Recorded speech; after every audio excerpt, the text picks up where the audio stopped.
আপনার অসুস্থতা আছে, দান করেন, সুস্থ হয়ে যাবেন। আপনার বালা মুসিবত আছে, দান করেন, সুস্থ হয়ে যাবেন। আখিরাতে আপনার জন্য মাহশারের মধ্যে ছাতার মতো এসে ছায়া দিয়ে রাখবে। যেদিন কঠিন সময় রমাদানকে বিদায় দেওয়ার সাথে সাদাকাহ দানকে আপনি যদি বিদায় দিয়ে দেন, তাহলে আপনি গ্রহণ করেছেন, আপনি মুহসিনিনদের অন্তর্ভুক্ত হতে পারেননি।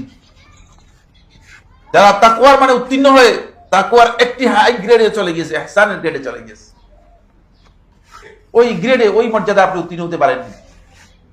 এজন্য আপনাকে সাদাকা নিয়মিত রাখতে হবে, দান আপনাকে নিয়মিত রাখতে হবে। দানের দুনিয়াতে কি লাভ? শুধুমাত্র একটি পয়েন্ট আলোচনা করতেছে।